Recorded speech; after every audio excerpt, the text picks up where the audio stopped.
Yeah, because I remember doing something like a competition, and at the end they sort of called me back on stage, and they said, "Oh, how do you feel?" I'm like, "Yeah, I feel great," ecstatic, and the person was like, "Oh wait, this is how you talk normally?" I thought it's an act. I'm like, "No, I am quite excited."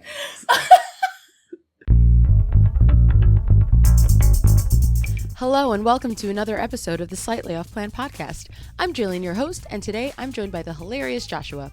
We talk about his journey into comedy, the hustle of stand-up life, and how groceries really need to start catering towards single people. I had so much fun recording this episode and I hope you enjoy it. Let's go!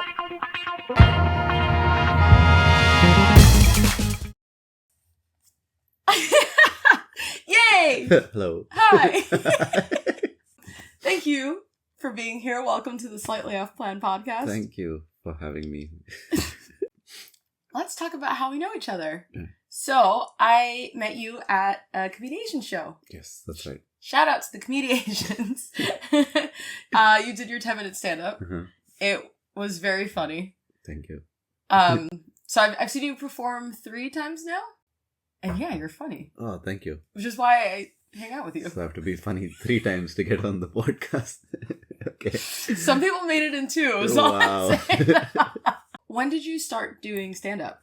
I think it was like a post-lockdown thing. You know, one of those. Post-lockdown. Yeah. Oh, so you're new too. Yeah. Oh, yeah. Super new. I think there was one time where I sort of always wanted to do it. I was a big comedy fan. You know, growing up, I'd watch everything as soon as it comes out, even if it's some unknown comic, I would just watch it.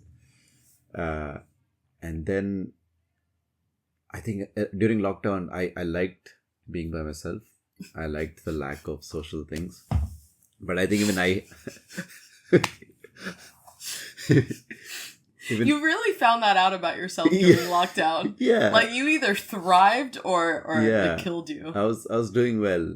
But I think even I hit the point where I'm like, oh, maybe I should be a bit social. I think you just end up needing just a bit. Mm.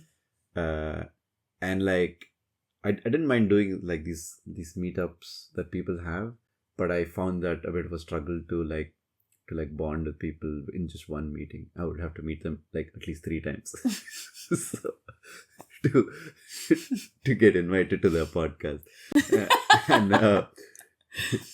And then so my option was, okay, let me do like a classroom setting thing. So it was either a language learning course, which is what I had done previously, and I realized, oh, that's actually the place where I had some of my closest friends.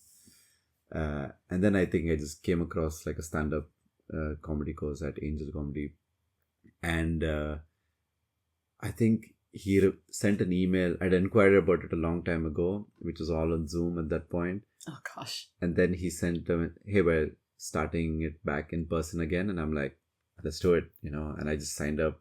I was not in the most sober mind when I responded to it, which I probably would have said no, because it was a bit of money and things like that. And at the end of the thing, your students put on a showcase. Right, like, so with actual audience in an actual comedy club, you do your first ever tight five. So I did that, and it went well, and I just kept doing it, started doing it, and I realized like that was like socially so perfect, like to make friends. Like I found it quite easy to make friends. You know, I have made some friends with less than 3 shows before, and it was so convenient. Like there's like a template conversation, you know. Oh, good set.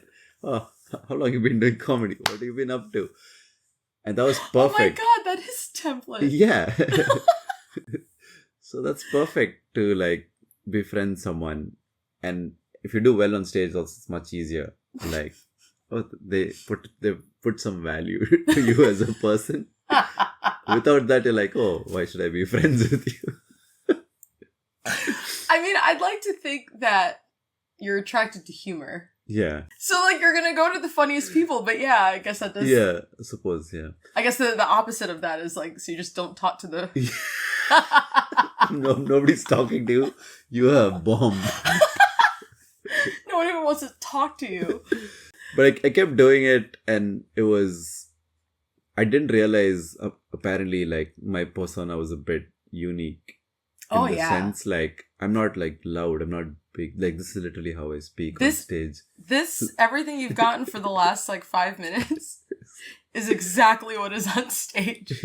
Yeah, because I remember doing something, like a competition, and at the end, they sort of called me back on stage, and they said, "Oh, how do you feel?" I'm like, "Yeah, I feel great," ecstatic. And the person was like, "Oh, wait, this is how you talk normally?"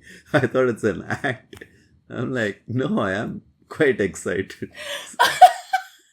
That is a big part of what makes it funny, though. Yeah. I mean, that's the thing with jokes in general, with, like, landing the punchline. There is delivery. Yeah. And I didn't know I was doing that.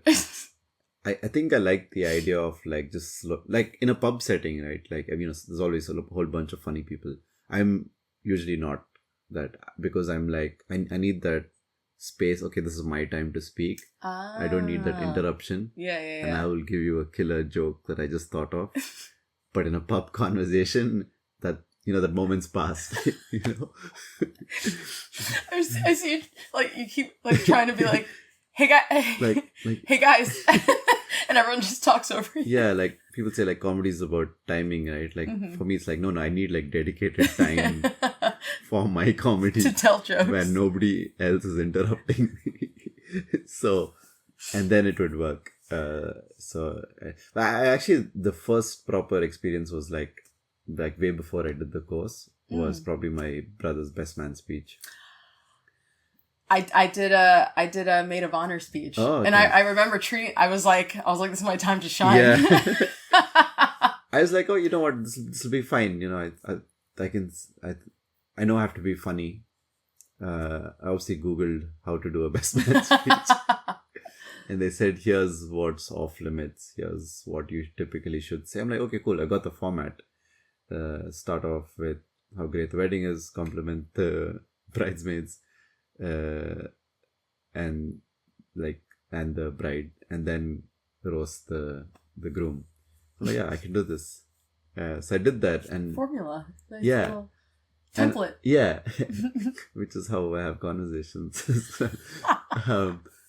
And then I just wrote some jokes, and I literally say, I think I have a recording of the speech somewhere, where I say the joke, and it's like, I get such a big laugh, and I'm like, oh wow, that went better than I thought. I literally say it was funnier than I thought it was. And I think that high was, like, so good. I don't know if it's like a narcissist thing. No, it's... or you just like people laughing. I think I was always a bit of a clown, like class clown, things like that. I would say the dumbest jokes all the time, and I find it funny. And I think I, like, just saying it out loud with an audience, that was like the first audience laughter I got. And I'm like, and I think at some point in between work, I had to give a presentation, and I thought, you know what, I'm just going to be funny because it's such a dumb presentation. There's absolutely no point. So I was trying to be funny throughout, and I'm like, okay, everyone was complimenting me after the thing, because what I presented was, nobody cared about it. It was like at a tech job as well. Like, what we delivered, nobody cared. It was like, oh, your jokes are pretty funny. I'm like, cool, okay, maybe I should keep doing this. I love that. Yeah. It was nice. I think, like, I remember saying it many years ago, like, in Bangalore, in India. I was walking past a comedy club with a friend. I'm like, oh, maybe I should do this. And my friend was like, yeah, you absolutely should. But, like, socially back home, I realized I understood what makes people laugh. Like, what is the funny part of this? I mean, not sound arrogant, but I feel like I understood those things, and I would do these very bad jokes. Not like, it's just absurd and so silly that it's not funny. Mm-hmm. But I would hype it up as a joke and say it, and nobody would laugh. It would be annoying. But I'd find that hilarious, and people think I'm laughing because of the joke, but I'm actually laughing with the whole setting. Like, me as an adult, I'm making this joke treating it as a joke and you think that I'm treating it as a joke, the whole thing is funny rather than the joke itself. And I always knew that. And so I guess in my friend's head, everyone like, oh no, this guy does these kind of jokes. And when they saw me do stand-up and like, okay, it's funny what you're saying. I was quite surprised. I never thought you'd do stand-up. I'm like, what do you mean? I was hilarious all the time. What do you mean? I'm like the funniest guy in this group. You guys are nothing without me. Yeah. Pretty sure you guys cry when you'll hang out without me. Did you start? You started here, so you've never done no. comedy back home. Yeah, hadn't done it before. Mm-hmm. I have performed every time I visited home. But not too much. I feel like any new city, it's very hard to like crack it in the first go. I feel like you need to sort of go through the circuit a bit just to get the audience better. And then, okay, you know what? Okay, I know what to do with this audience. It's like typical to it. Wow. So wait, that's blowing my mind because, so one thing that me and Boss were talking about, Boss is another comedian, episode 7, click below. I mean, above. So Boss, stand-up, was talking about how different audiences respond differently and how she kind of changes her approach. That blows my mind because I don't, I guess I wouldn't know what to test out, if that makes sense. Yeah. Like, when you see that an audience is not responding, how do you know which way to go, I guess? Like, what are you changing? Yeah, that's, I think that's hard. Like, I think for me, like, with the UK audiences, I did well straight away because I think I'm compatible with the style of humor. Like, they love the dry thing. They hate it when someone is loud, right? Like, socially as well. And like this low energy thing, they find that hilarious for some reason. I don't even have to say anything funny on stage. People find that funny. So I think that's like the UK one. I went to America and like I did the same stylist thing and I was like, oh, I am doing really good jokes here. Why aren't you guys laughing? And I think they didn't care for like well-written jokes, well-structured jokes. Then I saw some comedy shows and everyone was like an entertainer, was a performer, you know, on stage. They were like super loud and charismatic. I'm like, okay, this is the whole thing.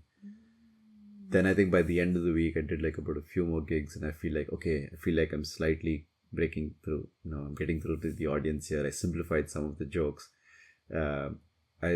I did a whole joke about, oh, listen, I'm aware that I need to be loud to you guys for you to enjoy this. So I did that and so I understood that part.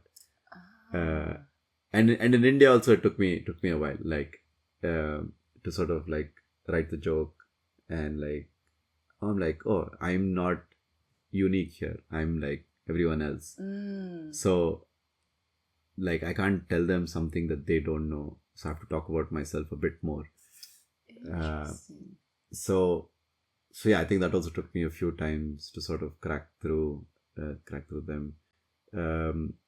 I guess coming back to the question is like which way to go. I think it's just trial and error. I think you just try this out and like, okay, are people laughing? Okay, this is staying. And I try to change at least one thing every time. At least, even if I don't write something new, I'll like try to deliver it differently or, you know, hold a pause. So it's just good to experiment with the same joke again and again till you get it right, or till you get it consistently right. Yeah. And so that sounds like you're going to shows a lot. Oh yeah. And I think that's one thing that is like such a cool part of like stand-up culture. From all the books that I read and every comic that I've spoken to, it's like you are at shows like every day, 3 times a day, like which just ruins your social life. Because there's no time to meet people.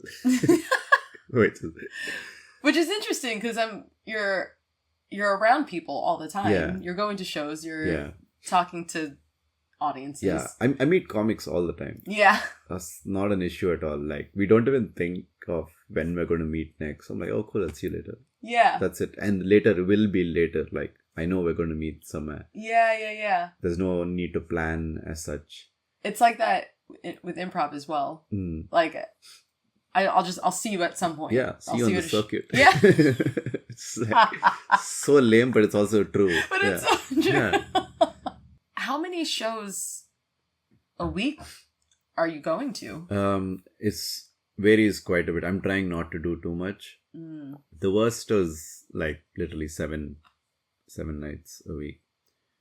And some days when I just don't gig that week, I'm like, you know what? Like when I went home to India, I didn't gig the last 3 weeks. Yesterday was my first gig after like 3.5, 4 weeks. It felt nice to not do it for sometimes it's just good to take a break. But sometimes I think my ideal would be about three or four. And some of those nights I try to double up, like do 2 gigs, 2 spots, do 1 here and just finish the thing and just go. That's crazy to me. Like, that's so, like, in a cool way. Like, I think that's so cool that stand-ups do that. Because that's not, I mean, a lot of people do improv every day, but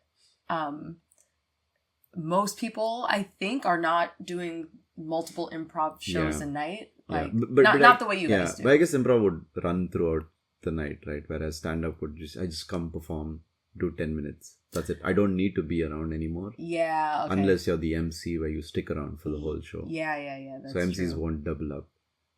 But everyone else would, listen, I don't need to watch other comics. Yeah. I don't need to see the whole show. Yeah. I mean, when you start off, you sort of sit and watch.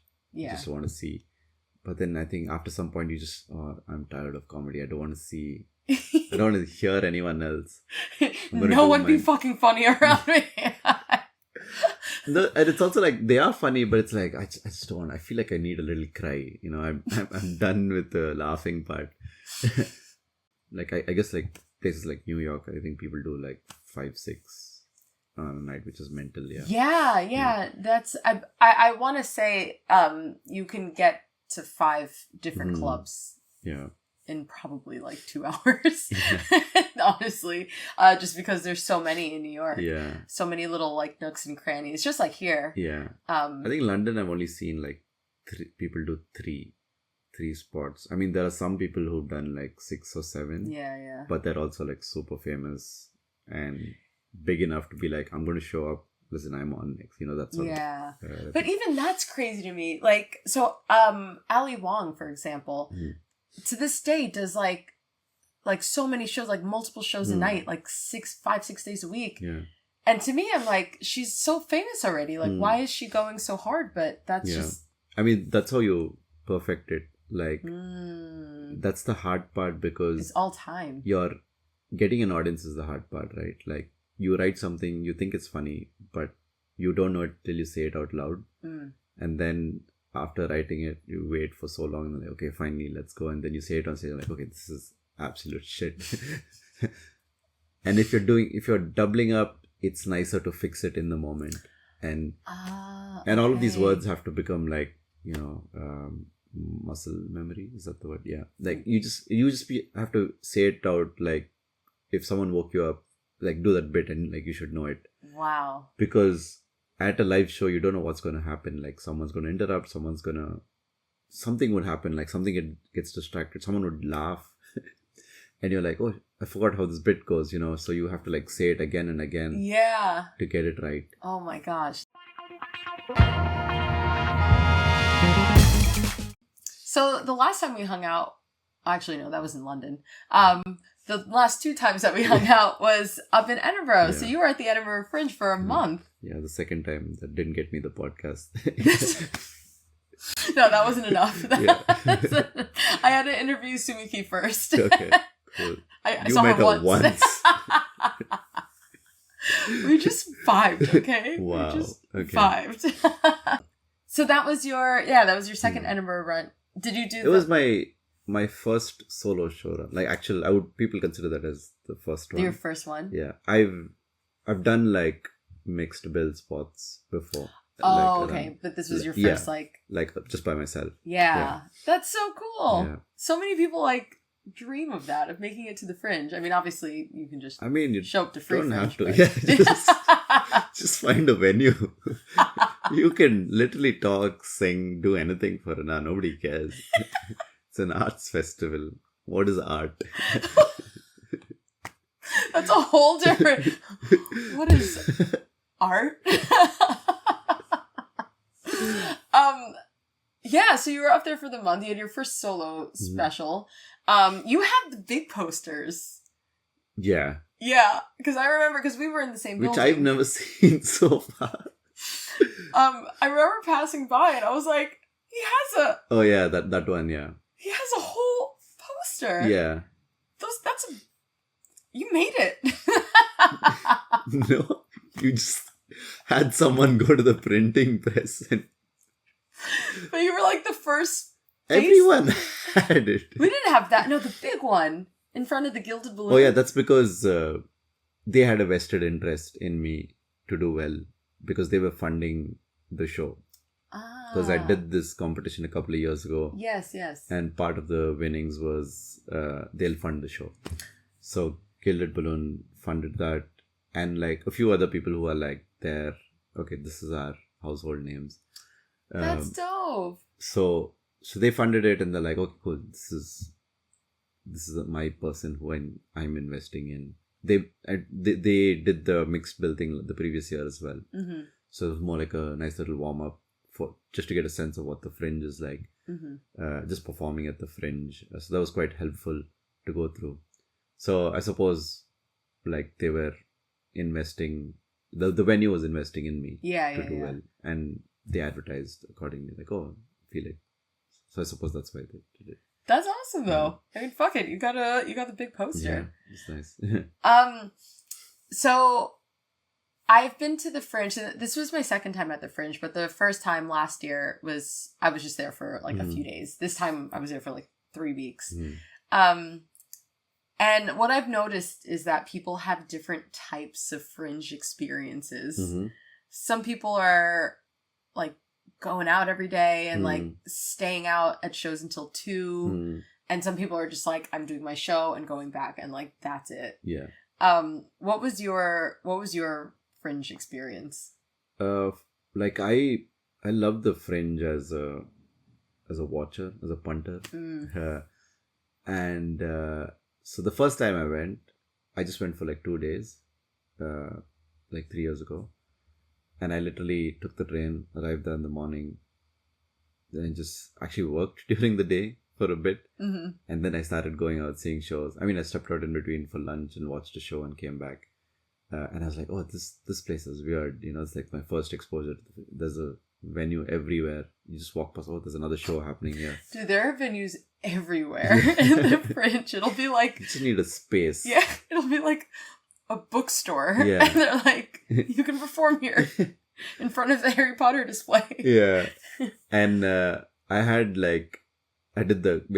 for the competition, that's it. I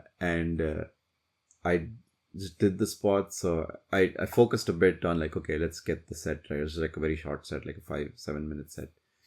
But then after that, you know, because it was just 2 days, I'm like, okay, I'm going to go big, I'm going to stay out, blah, blah, blah, so on. The second time I came, there was like no pressure for me on the show to do well, because one is it was funded by them, they funded our stay, I was not spending money at all. I would work during the day and my show was like late around 10 p.m. Oh, okay. And that's it. Yeah, I would just prepare for that show. I would use that stage time to have fun. I started doing things like emceeing, like just fucking around on stage. Yeah, emceeing's fun. And then I would just like go out for a drink after. Yeah. Like, and because they had so many of these artist bars, and like for someone like me, that world is so weird. Yeah, right? yeah. Like, I can't imagine myself. Like, if you told me I'm going to be in a world like this, like many years ago, before I got into stand-up with my day job, I'll be like, no, sorry, this is unreal. Unreal mostly because it's the amount of famous people that you see just casually hanging around. Yeah. And I'm like, it's like, oh, we're artists. Yeah. And everyone had a picture with Phoebe Waller-Bridge. And I'm like, why am I not bumping into her? So so that's why I was just like making the most of it. I'm like out all the time. I love the social element of it. Like I feel like my friendships with other comics like went to another level. So that was great. The this time though is more like the show was weighing in on me all the time. And like sort of I did take some time off towards the end, but I was working in between. It's very hard to do, and it's like, and it was like luckily my show was like around 5:20 p.m. So I would sort of do my show, like prepare for the show for a bit before it, and then after that I'd be like, you know what, I'm just going all out. Yeah. I mean, the day I did very badly one night. The third night of the thing, I'm like, I'm in over my head. Like, what am I doing? This show isn't that good. I just, you know what? I'm not doing anything. I'm just going home. I sat, fix everything, write the whole show again, and see what went wrong. And I'm like, it's more like a self punishment. So I didn't do anything that day, but otherwise I was just out and about every night. So which is, yeah, I'm at the Fringe. I'm just gonna make the most of it. Oh yeah, I mean that's the thing. Like, there's so much happening. I think I had this idea. So this is my first like long extended time there. I was there for 3 weeks, and I think I had it in my head that I was gonna get a lot of work done. I was like, and not even like work. I was just like, I'm like all my personal projects, all my creative stuff, because I'm like, oh, I'm in this creative space. I'm gonna use this time to like write my book and like write some funny skits and maybe work on stand-up because I do want to try it at some point, you know, and just like really just like get into it. And that just didn't happen. I think I worked maybe twice. Yeah. The 3 weeks I was there. I realized that as well. Like the first time I went, I'm like, oh, you know what? A month in comedy, I'm going to sit and write so much. I'm going to write an hour. And then everyone was like, no, you're not. And then I realized, oh, I don't feel like writing because I just want to go out and see stuff or just have fun and then just perform. But then what someone pointed out was you improve your performative side to yourself. Yeah. And I was like, okay, yeah, that does make sense. So everyone comes out a much better performer. More comfortable on stage because you deal with the worst audiences. Not in the sense that they would be awful people lacking at it, but it's like people who don't laugh because they're tired of seeing show after show. And like they just don't have energy to, and people treat it as an arts festival, not a comedy club. Right? So that is an important distinction. Yeah. Because to me it's a comedy festival. Yeah.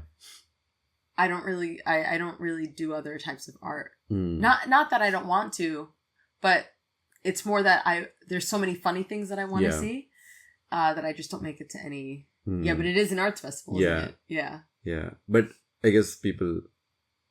So I guess because of going through that audience, it like really tempers everyone and you just become a better performer on stage rather than just more comfortable with that. I started talking to people in the audience, which is not something I planned on ever doing.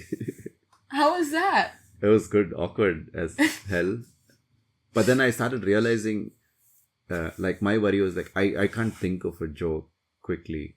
I'll come up with a joke, but it'll take me a lot of time. And then what I realized was there are some templated conversations, okay? Like with especially with crowd work. I guess it depends on what your intention is. Yeah. If you're emceeing, there's like a set of hacky material that you can just do. Yeah. What do you do for work? Yeah, exactly. What do you do for a living? Consulting. Who do you consult? You know, or there's like a tree of like different responses. Yeah. Oh, I teach history. Like, oh, what's your favorite era? You know, something super dumb. But the audience loves that. Yeah. I mean, as an MC, you have to do that. Yeah. Because you don't have to be super funny because the acts are going to do that. So then what I realized was, but when you're performing, doing a set and you do crowd work, you sort of want to come up with something funny. What I realized was people were laughing with the way I spoke to people. I wasn't like doing any jokes. They just found the whole interaction funny. because I guess I suppose it's the way I respond to things, like when I'm like, oh, okay, yeah, they say something most exciting thing about the life. Yeah, I just got married today, and I'm like, oh, okay, it's good to know. And that was just funny to people. Yeah. But I'm like, oh, this is how I normally would talk to a person as well. And now I'm reevaluating how I speak to people. Like, oh, do I come across as someone who's not sharing the joy that someone else is expressing with me? So yeah. I'm laughing because I'm imagining how confusing it is for you that people keep laughing at the things you say. Yeah. Because you're not trying to be funny. Yeah, in that moment, I'm like, okay, I don't realize it. But then slowly over time, I realized, okay, listen, this is why they're laughing, because the whole interaction is awkward to them. Mm-hmm. It's not something they would normally see. So, yeah, I'm like, okay, I know. So I'm not even looking for the joke these days when I talk. I just ask a set of questions and like move on. Yeah. I mean, it's so interesting because a lot of the comics that I that follow and that I've seen like kind of like online talking about their technique and stuff, a lot of it is like, yeah, it's just a formula. Mm. You know, I've taken classes with Ty from Do the Right Scene. I'm not sure if you know Ty, but he did a course where he was just explaining comedy, Mm-hmm. and it was very formulated. Yeah. And what I really enjoy about jokes is like, if you tell a really good one, you don't see the build-up. Yeah. Because it's just funny. Mm. And you just want to concentrate on the funniness. But I know you probably know the feeling, like when you see a comic, like you hear them laying out the formula. And you're like, you know where the joke is. Yeah. And that kind of, because you're kind of like in on it, that kind of like kills the joke. Yeah. I mean, sometimes even that is fine. Like, you know it's coming, but it's still funny. So yeah, well, I think there's an art to it, right? Like sometimes saying what the audience wants you to say is what makes it funny. Yeah. But I think there's like a fine line of that, and like, you know what I hate about carrots, like, you know, like. What do you hate about carrots? You know what I hate about carrots? You get too many in a pack. Really? I never need the amount of carrots that are in a pack of carrots. Oh, you mean like those chopped up carrots? Okay, I was thinking just regular carrots. No, regular carrots. Okay, in a pack. In a pack. They always give you like 6 carrots. Yeah. I never need 6 carrots. Yeah, I suppose they do assume that everyone's in a family setting. They need to make stores for like people who live by themselves. That's what this podcast is about. It's single justice. It's no families. And having groceries for us.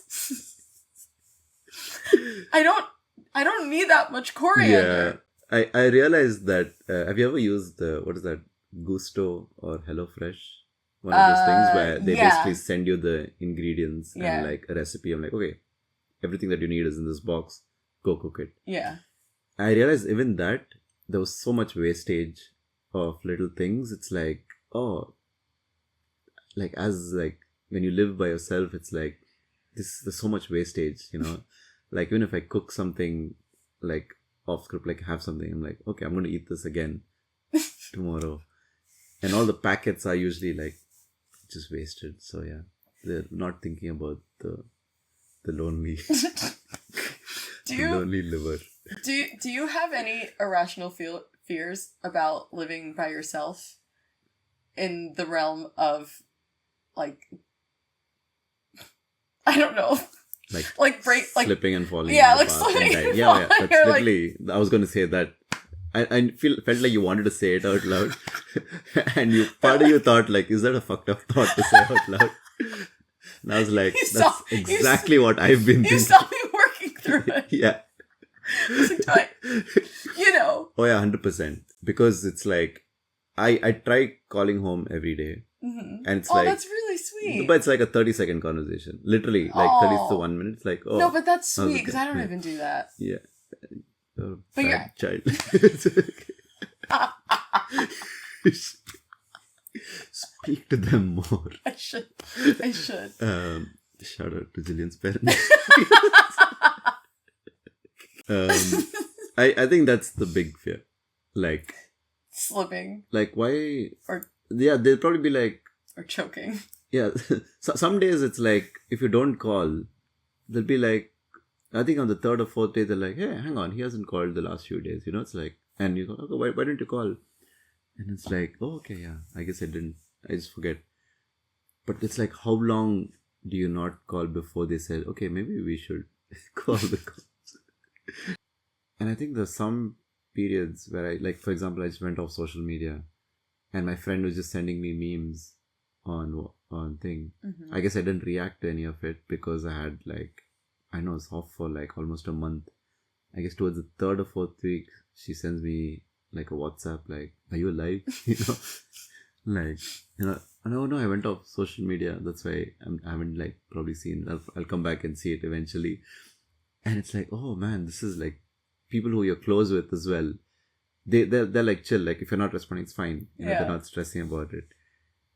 Like even people who I meet, because there's no planning with the way I meet these people. It's like, oh, we're going to gig. Okay, I'll see you later.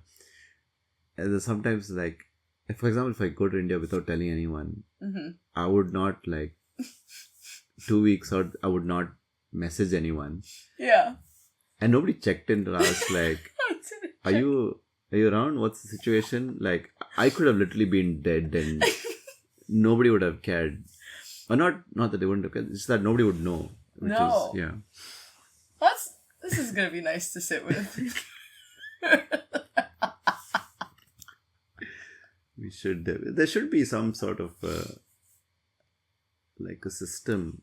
Like that you just like every day it pops up on your phone. Yeah. And you just click still alive. alive. There is actually on Alexa, but it's just for like older people.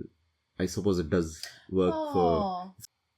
It's meant to look after like a parent-child situation where the other person needs a lot of care, and it monitors like, oh, is there movement in the house, like, and it sends a message to the son like, yeah, things good. Yeah. And certain routines are like, oh, call your son or something, and if like sometimes like if the older parent like has a fall or something, like I don't know if there's fall detection yet, or like some sounds are like detected.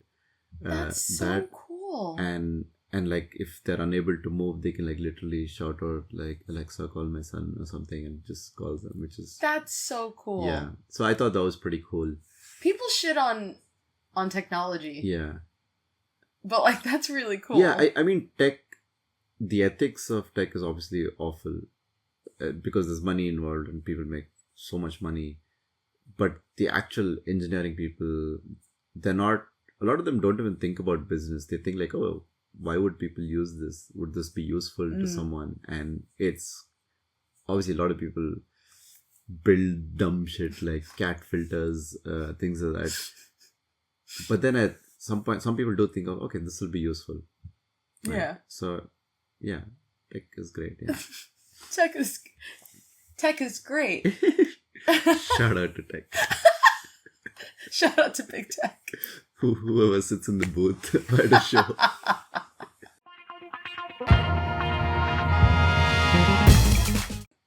Are you worried about robots? Oh. Like, is there something could come up? You like what is the situation? This isn't like the Ellen show where like a robot will like burst through right now. like do you mean like the Terminator style robots? Yeah, I was thinking more iRobot, but yeah. I haven't seen that robot. I haven't either, but there's a You know the footnotes. Yeah, to be honest, like I make so many Star Wars references, I've never seen them. There's a meme going around right now of iRobot. Okay. So I've never seen it. I guess, yeah, that's what internet teaches you just about enough to make a reference to it without actually seeing it. I also make a lot of references. Oh, I make a lot of Game of Thrones references, and I haven't seen Game of Thrones. But I know like who Khaleesi is. Yeah, fair. And I know the red wedding. Okay. And yeah, it's pretty much the show. Yeah. I was gonna say there's dragons. Yeah. Just covered under Khaleesi. Yeah. Worried about robots. I mean, it's sort of, yeah, definitely, but not robots. Like tech is already worrisome, right? The amount of information some of these companies know about you is frightening.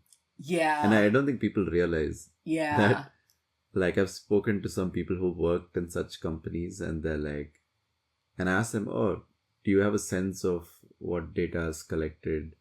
And I remember her just smiling and like, yeah, it's a lot. Like, do people really know? It's like, no. It's kind of scary. And I think she was just like, I've just given up, take all my data. Like, I like the convenience of booking a plane on my phone. Like, what are you going to do with my data? Like, take it, it's fine. But it's kind of scary that way. Yeah. And that converting to, like, I think the scarier parts are like, because, like, for example, modern day world, especially with India, especially with like the older generation, you put up like a dumb fact, like, oh, have this medication, you'll feel better every day, or don't eat a fruit in the morning, you should never eat oranges. Put it in, set it on WhatsApp in the family groups, and they will believe it, right? So if something as dumb as that is believable, AI is like, with enough data, they can actually make a video about you with your voice. That is kind of scary. Yeah, that's crazy. And like people, I mean, if you know things, you sort of be like, okay, this is not real. I mean, even I think people who know that, who are literate in the tech world, they also like probably don't spot it. So those things are kind of scary, like the misinformation, things like that. It is crazy. Yeah. We're taking on some dark topics right now. Those parts are scary, but like taking away the job part, which I guess tech has always done it, right? Like, you got rid of, like, I mean, like, if you get auto cars, you're going to get rid of drivers and things like that, and it always has with everything that's automatic.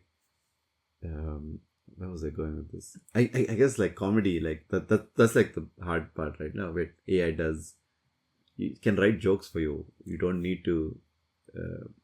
We don't need comics anymore, right? Which can be quite scary. But I think this is one comic, Nimesh Patel, who does this incredible joke. I'm obviously not saying it right, but he's like, oh, people ask me, like, can AI do a lot of jokes? And he's like, yeah, I mean, AI can probably write jokes of, like, topical jokes, like what's happening on the news, and make something out of it and so on. But they won't have the personal thing to it, right? Like about, let's say, being molested. You might want to cut this part out if you want. It was such a... And the way the joke goes is like AI can't write a joke about being molested, right? For that, you need a human touch. I was like, okay, that was a pretty clever joke. It was like, yeah, that was so funny. Like, AI couldn't have done that. I think like people don't realize how fucked up the human brain is. But maybe AI might understand that. And I also realize, like, I think about this at work. Like the day job sometimes like, oh, are you worried that your job would be redundant with tech? And sometimes it's like, I actually know for a fact it can be redundant. Right? But the whole idea of adoption, being legally responsible, so much red tape to go through to arrive at that point. Yeah. We're fine. Yeah. Like, I'm pretty sure a lot of jobs are replaceable by not even AI, just like computers. Yeah. Like an Excel sheet can replace some jobs. That's how good Excel is. Shout out to Excel. but yeah, I feel like all of these things should sponsor the podcast. I'm gonna try. Hmm. There's a lot. Yeah, do an ad, like sign up to Microsoft 365. use code Jillian36. I mean, you won't get anything from it, but just use it. We're not sponsored yet. See what happens. Let me know if it works. Let us know in the comments below.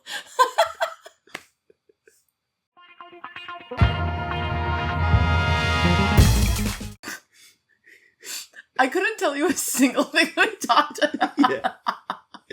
I guess we were slightly off.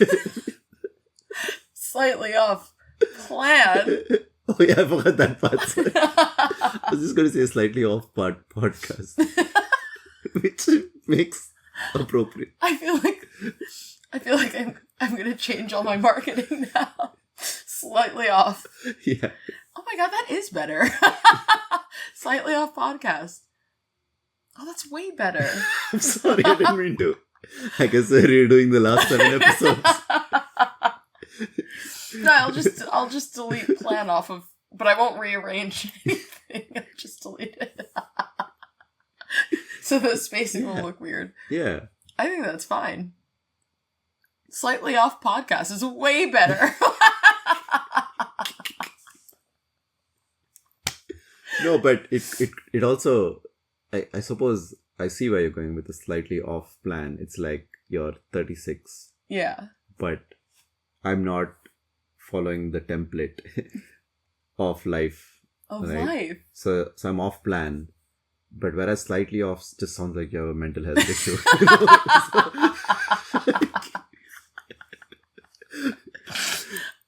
I mean, I feel like both can be true. Yeah, which is fair. Have you ever described someone as like off? Oh, all the time. Yeah. It's like someone asks, like, "Oh, what do you think of this person?" I don't know. I think it's slightly off. I feel like I don't know how to describe it when it happens. Like, I don't know how to say like what is off, but I just know when someone's off.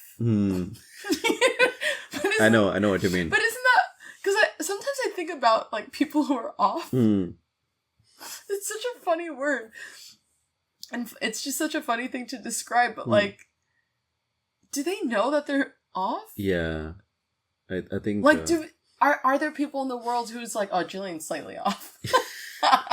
Probably. Like me. No, I'm kidding. Yeah, I think like I've had friends like who I met for the first time and it's like, oh, this is a weird dude, isn't he? Like, and everyone else is like, they're so normalized for it and like, oh wait, what do you mean? And like, so they don't realize it's that.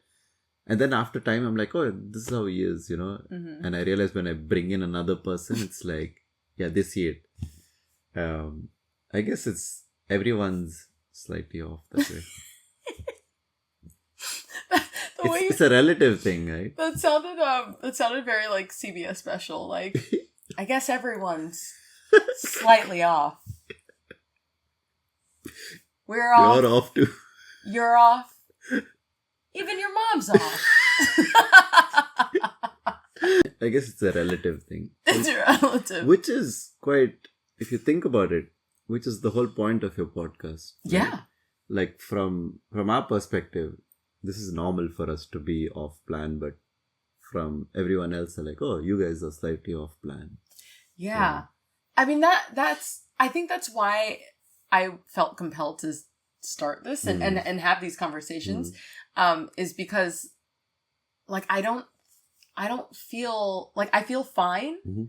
The only reason why I feel off is because I'm very aware of what I should be doing, but like I don't feel off, if that makes sense. Yeah. exactly. Like I it's know a relative thing. Yeah, it's relative. It's like and the so weird friend. Like for him, it's like, oh, this is normal. Yeah. You guys are weird. Yeah. But people who like got married at like 23 and had kids by like 25 think we're insane. Yeah. And we think they're insane. Oh yeah. So. Oh, that's so interesting. Yeah. Because like I can't imagine. I mean, we can hear about them in the Slightly On part. You know, I've had a bunch of people. Sorry, I digress. who are on. Yeah. You know, all the on people. Ask me to be on the show, and I'm like, no, like you're married with kids and you have a job, and they're like, yeah, well, my life is a mess, and I'm like, yeah, that's but actually a good guest to have, maybe. You know, I was thinking about doing it as like a kind of comparison because I have had a few people reach out to me, like a few people that like have all the things, and been like, yeah, but my life is off plan, you know, whatever. Yeah. And I was kind of like, I see where you're coming from, but you're off on a different way, like because you've gotten all these things that I don't even have, and like. And then, so, like, I feel like that's a different set of problems. Got it. Yeah. Whereas, like, yeah, I feel like what we're going through, and I don't know how you feel about being off plan, or if you're just kind of like whatever about it. Yeah. How do you feel? Well, I'm definitely off plan. Like, I think in my 20s, I was like, I think I would rush into things, right? Like, it's like, oh, by now I need to have a job. By now I need to get married. By now I need to have kids. By now I need to have a house. And then once you cross that, you're like, huh. So, what are the new deadlines now? You know, I think I still had it for some. Maybe I still have it in some part of my brain, even right now. But I'm a bit more loose. I think maybe that's one reason comedy is quite helpful, because it's like the age range, the variation of comics who come up is like, some are like 19, some are like 65, 70, who are starting off in the same room, which is like, okay. You can do things that you were not meant to do or didn't want to do at a certain age. So yeah, I think like in the 30s, I'm just more chilled out. Oh yeah, I think there's something to be said for the fact that we started comedy as adults, like as 30, like in our 30s. Because I'm the same. I was like 31, 32, and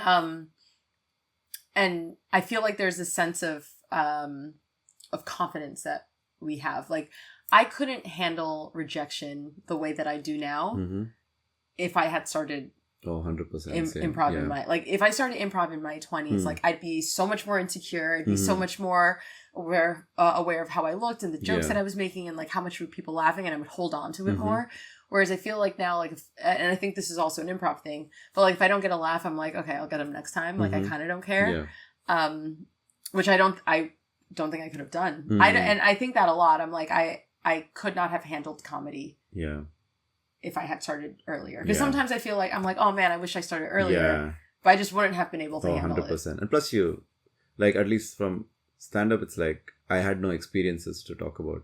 Like, if you don't live a life, there's nothing to talk about on stage. Like, what are you doing on stage? Especially, I think of that when I see like super young people, like what are you going to talk about? Like, I mean, no shade. They are quite funny and they talk about things, but it's like, live your life. Yeah. Have some problems in your life to talk about. But I suppose, that does make sense. Like, I think like, doing badly on stage has been very helpful, like, for life in general. Oh yeah. I mean, not that I've ever done it, but you're like, I can't relate. you're like rewind the podcast to minute 22 when you talked about your worst show.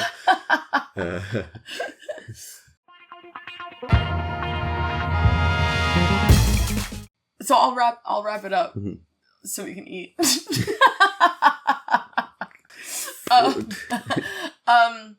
So let's go back to before you started comedy.